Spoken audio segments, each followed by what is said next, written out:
wabarakatuh, and a very good morning to everyone. I hope you guys are enjoying your unprecedented Raya. So today, me and my groupmates will be presenting about the topic philosophical foundations by emphasizing these three elements, which is what is philosophy, what is philosophy of education, and what are the tools for doing philosophy. So without further ado, let's get started.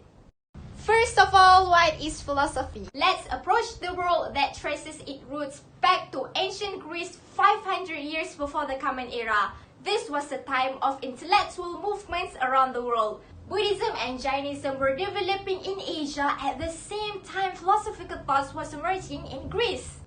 On that note, the name philosophy is derived from the Greek words philia and sophia, which respectively mean love and wisdom. Hence, the name philosophia itself means the love of wisdom.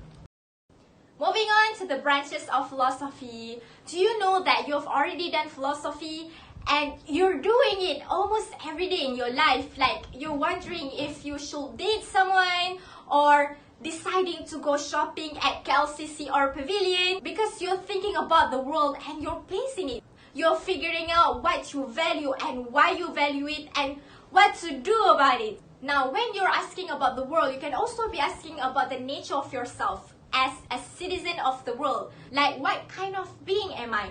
Do I have a soul? Is there something immaterial about me that will survive after I die? All of these questions are ways of exploring what philosophers call metaphysics, an effort to understand the fundamental nature of the world, the universe, and of being. Plus, for Aristotle, the term metaphysics meant first philosophy, the discussion of the most universal principles. It later then came to mean the comprehensive thinking about the nature of things. It is concerned with such problems like the existence of God, the nature of change, the meaning of freedom, and the belief in personal immortality from mind to matter. Next, epistemology, which studies the sources, the nature, and validity of knowledge. In other words, knowing about knowing. The technical term for knowledge is epistemology itself, which is derived from the Greek word episteme, meaning knowledge. There are three central questions in this field. The first one, question of origins. Like, what are the sources of knowledge? Where does genuine knowledge come from, or how do we know it? The second one, the question of appearance versus reality. Like, what is the nature of knowledge? Is there a real world outside the mind, and if so, can we know it? And the last one, the question of the test of truth or verification. Like, is our knowledge valid? How do we distinguish truth from error? Lastly, after a lot of searching and questions asking, how do I know if I am right? Now, the value of theory is the branch of philosophy that studies values, and it helps to frame your thinking around what you actually do, like what you should act and what you should attach meaning to. It can be divided into ethics and aesthetics. Firstly, ethics. In broad terms, ethics concerns itself with question of morality, like what is right and what is wrong in human relations. Philip Wright has written a clear definition of ethics. Ethics may be defined as that branch of philosophy which is the systematic study of reflective choice, of the standards of right and wrong by which it is to be guided, and of the goods towards which it may ultimately be directed. Overall, whatever system that you use to decide what is good or evil is determined by your values, and that is why ethics is considered part of value theory. The second one, which is aesthetics, on the other hand, is not about what is right. It is about what is beautiful. In other words, it concerns about the theory of arts and beauty.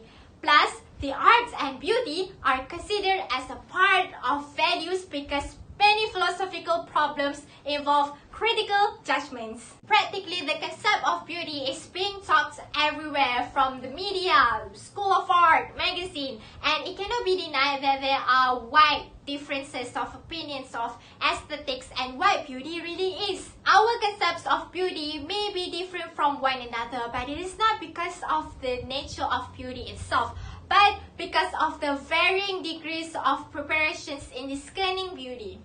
Therefore, it is part of value because art and beauty are things that we value and evaluate.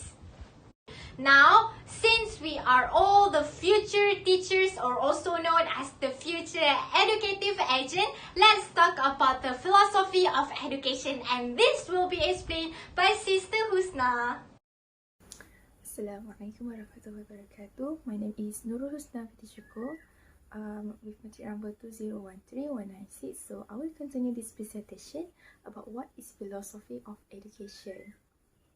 Okay, well, basically philosophy has two basic terms, which is philosophy is the knowledge that emphasizes truth, and also philosophy is the all type of knowledge where God and man become the focus of education.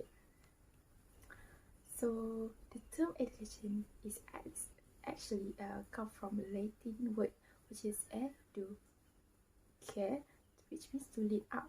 So according to the dictionary of education in 1979, education is a very comprehensive process to develop an individual ability and behavior.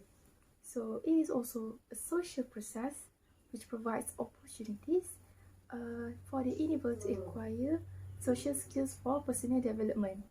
Furthermore, it is conducted in a selected and controlled institutionalized environment, which we can call a school.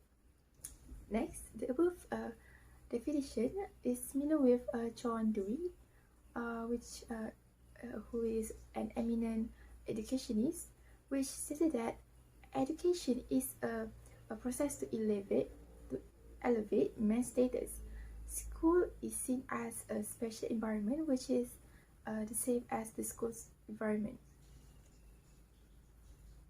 School is seen as a special environment, which is the same as social environment. Okay, next, I will talk about the definition of education from Islamic educationists. So, Dr. Yusuf Al-Qadrawi in 1980 mentioned that education encompasses our whole being, physically, emotionally, spiritually, and intellectually. It's supposed to prepare men to face the world. So next, Professor Hassan Langgulu in 1987. So basically, he mentioned that education is a process of changing the cultural values of each individual. So this change process takes place through the following ways. There are three ways. First, teaching, which transfer of knowledge from one individual to another. Second, training, conditioning the self to do something in order to acquire the necessary skills. And third, indoctrination, which is enabling the individual to imitate others. Okay, then I will talk about the definition from Western and Eastern educationists. So from Western educationists, Friedrich Froebel in 1852, he said that the purpose of education is to live an honest, pure and respectful life. And then next, John Milton said that the complete education enables men to act in a just and considerate manner at all times and in all places. Next, from Eastern educationists, Confucius said that education nurtures good behavior in man through the following practices: good manners, consideration, and others. Then next, he said that the purpose of education is to produce good thinkers and achievers in all aspects of life, inclusive of the physical, intellectual, moral, and spiritual. Okay, what is philosophy of education? So basically, philosophy of education is a form of analytical thought that is used to explain the basic concepts related to the education. And also, philosophy of education can be defined as a branch of philosophy that addresses philosophical questions concerning nature, aims, and problems of education. Well, the next I will talk about the concept of philosophy of education. So basically, there are four concepts. So the first concept is socialization process, which gives students the opportunity to interact with one another in order to help them become fully functioning to be adults in the future. Okay, next, social integration. So in this concept is to encourage students become more united as a result of teaching, of cultural values and norms. Next, about the social placement.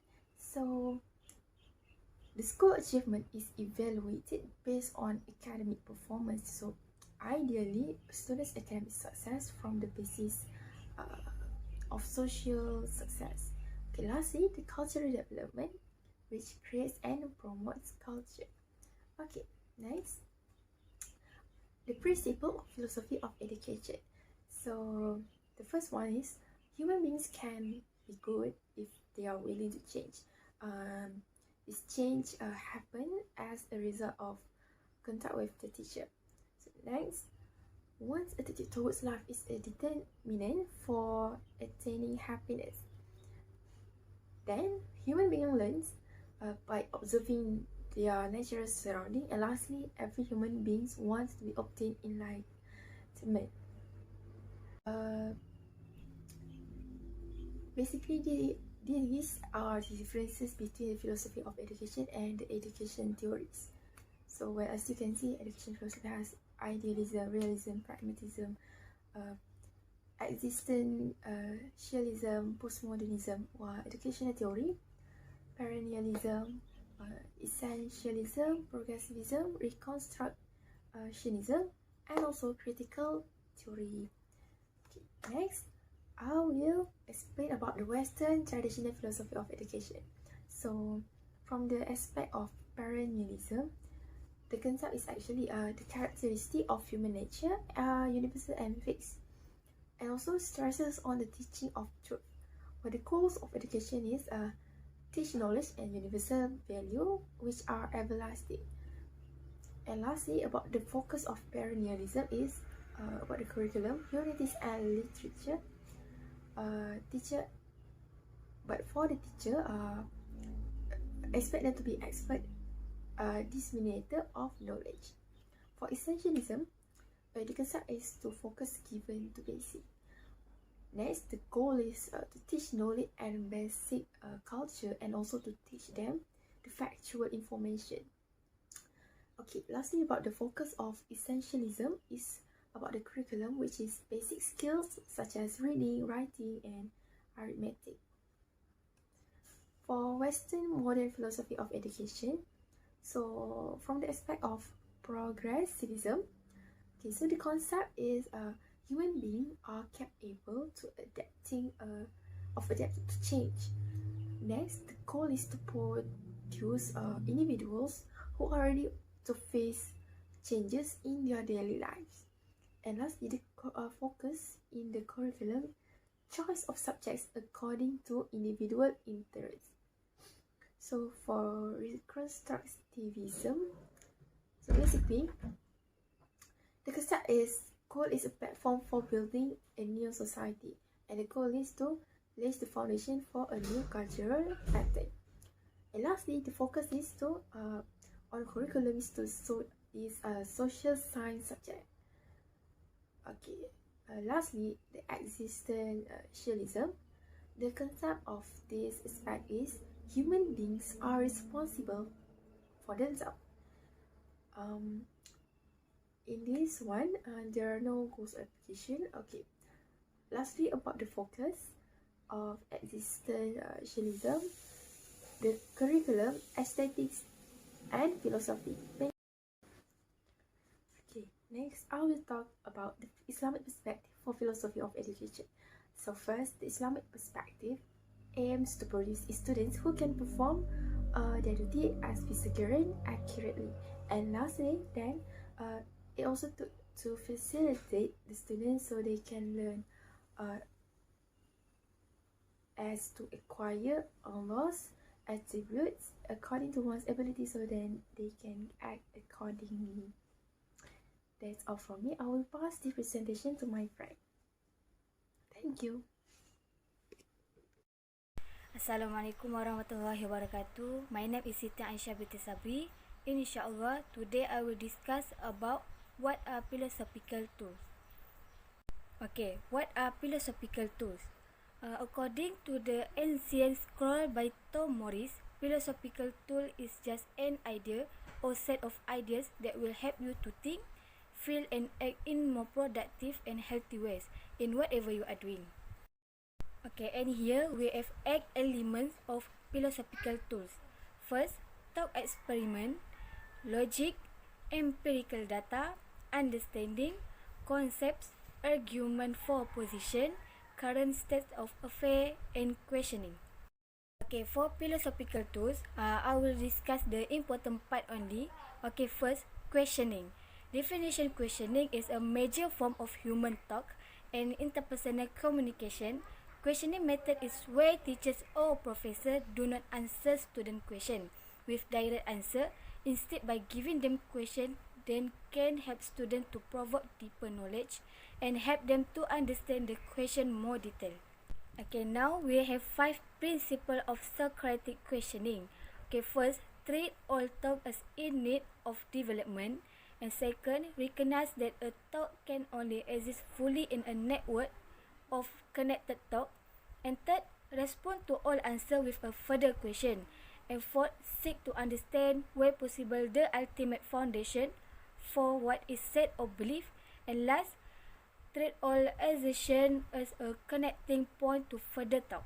Okay, for advantage of questioning, it can stimulate the critical thought to draw out idea above memorization, and it forces students to be prepared and attentive in any situation, and gaining active learning and listening skill, and learning how to be challenged and what to do when challenged. For disadvantage of questioning, it can possibility of lost interest when a teacher speaking with an individual student or when teachers not able to answer the question. Second, easy failure rate without student participation. And last, a fear of public speaking is common. Okay, second is concept. Socratic method of Socratic debate was created by a classic Athenian philosopher named Socrates, and this method has been used since second half of the 5th century BC. Intend to have a person or group discover their belief about some topic. In this method, teachers should not give students a direct answer. Instead, they should offer question in place of answer. Okay, third, for thought experiment. For definition, thought experiment typically present an imagined scenario with the intention of eliciting an intuitive or reasoned response about the way things are in the thought experiment in order to help students deepen their learning. Okay, they have 4 phases of thought experiment. First, imagine, explore, describe, and confirm. Okay, for example of thought experiment, first we have Galileo free fall thought experiment. Most famous thought experience is about falling object. Aristotle's idea that heavy object would fall faster was destroyed by this thought experiment. And second, Judith Jarvis Thomson provided one of the most striking and effective thought experiment in the moral realm. Okay, for advantage of thought experiment, first, it can reveal students many traits such as imagination, creativity, and problem-solving skill. And second, increase student level of logical thinking skills and conceptual understanding. Third, different ideas from each student can create an environment that contribute to the development of ideas and thinking. And for disadvantage of thought experiment, students may produce false thought experiment. Okay, and now is logic. What is logic? Okay, the study of correct reasoning, especially regarding making inference. And second, the study of truth based on the meanings of the terms they contain. And third, a tool you can use in a process of making a conclusion. Okay, they have 4 types of logic, which is first, formal logic, second, informal logic, third, symbolic logic, and lastly, mathematical logic. Okay, and that's all from us for today about philosophical foundation. Assalamualaikum warahmatullahi wabarakatuh.